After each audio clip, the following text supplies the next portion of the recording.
Olá, eu sou o psicólogo Ricardo Chagas e no vídeo de hoje eu vou fazer uma análise psicológica de Garota Interrompida, lançado em 1999 e dirigido por James Mangold. Lembrando que a análise contém spoilers. Garota Interrompida tem seu roteiro baseado em um livro autobiográfico de mesmo nome da autora Susanna Kaysen. Ela relata sua experiência de internação em um manicômio particular estadunidense nos anos 60. Apesar de existirem algumas diferenças entre o material original e o adaptado, Garota Interrompida narra com fidedignidade essa experiência de internação.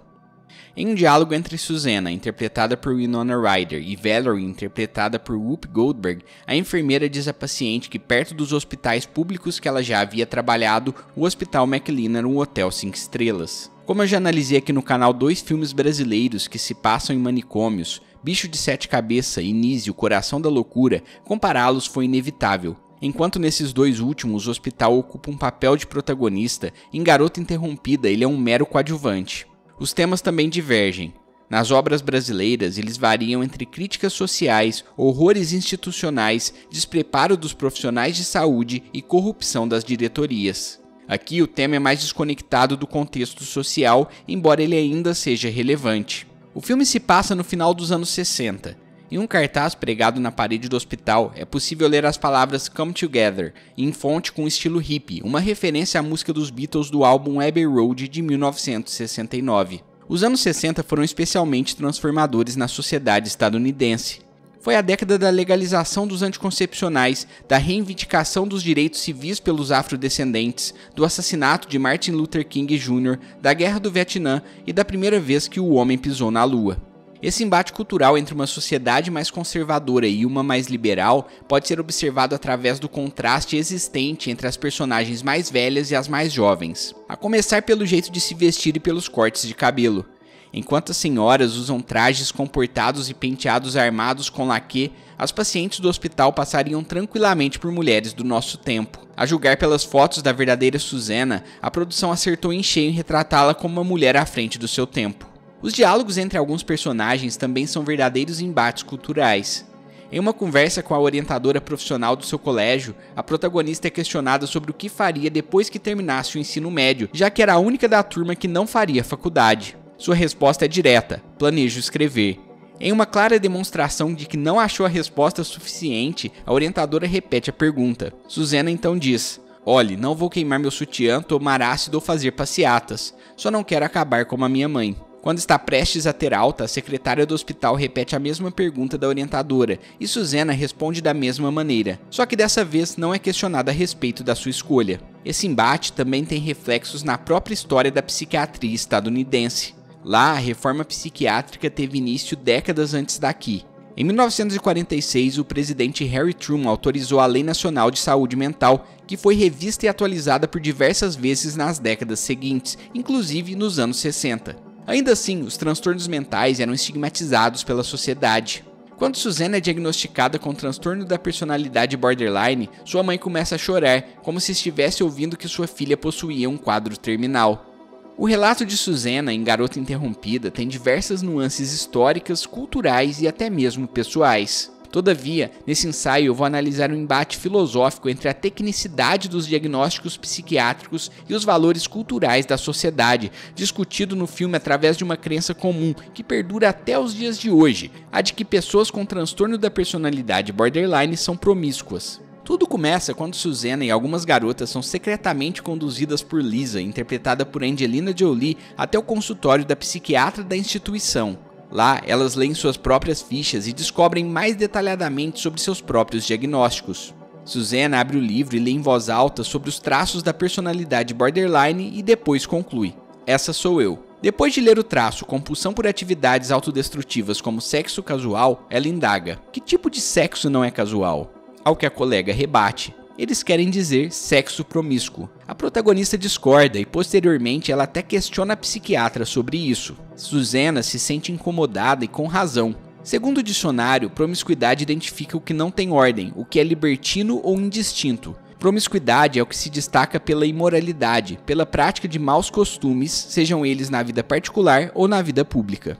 Ou seja, há uma interpretação moral para uma definição que deveria ser paradigmaticamente técnica. Essa crença, perpetuada tantas vezes por tantas pessoas, é responsável por aumentar ainda mais o preconceito com indivíduos que possuem transtornos psiquiátricos. Quando o borderline é visto como promíscuo, ele é estigmatizado como uma pessoa com características contrárias à moral da nossa sociedade. Quantas vezes já tive que explicar pacientemente que indivíduos com TDAH e depressivos não são preguiçosos? A diferença é óbvia, embora ninguém pense muito sobre ela.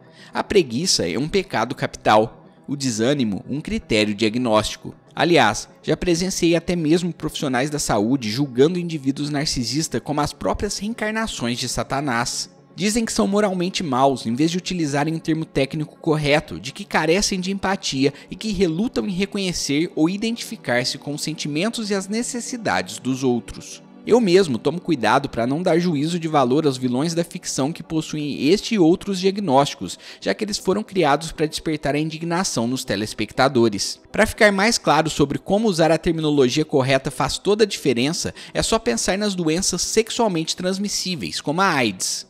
Nos anos 80, quando se descobriu sua forma de transmissão, diversos líderes religiosos a chamaram de ira de Deus, uma oportunidade perfeita para justificar seus próprios preconceitos. Portadores de HIV eram estigmatizados como promíscuos. Não por acaso, até os dias de hoje, essas pessoas são marginalizadas e socialmente excluídas. Além desse embate entre transtornos psiquiátricos e valores culturais, o filme também discute o embate entre os transtornos e a subjetividade humana.